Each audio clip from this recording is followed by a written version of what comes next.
You'll recognize most projects, this one's no different than your average house, that we have penetrations like windows and doors. This house, we opted to fur out our windows to be flush, so my flange, we've detailed this to be flush with the eventual girt plane.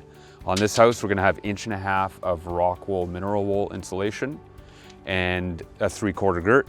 And that dimensioning, I've done that to allow for my, I've even allowed for the flange of the window, which I think you'll recognize that's always a bit of a challenge, placing a trim on a flanged window. So our flange is flush with our girt. So we should be in good shape there once we get that tied in. So with my clips, what I did is I ended up just placing a clip just above the header of my window and place this one just below. And that way I'm able to kind of chase things around. My mindset, I'm trying to reduce the amount of clips on the wall for material and labor savings, right?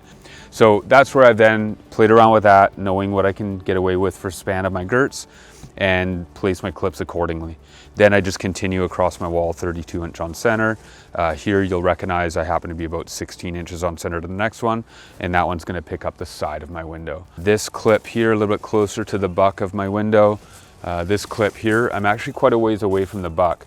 I know what I'm doing with my trims at this stage of construction, so I know I could actually just run my cladding plank and run it and land it onto that buck, and that buck is going to provide the support. Inside of this membrane is wood framing, so I can easily attach my cladding onto that buck. So there's no need to get my girt tight to that buck, which I think will also help with the insulation value and whatnot. So that's kind of it for penetrations, the setting the standard for your spacing of girts. Beyond that, maybe I'll show you on other parts of the house, bottom wall conditions and corner conditions.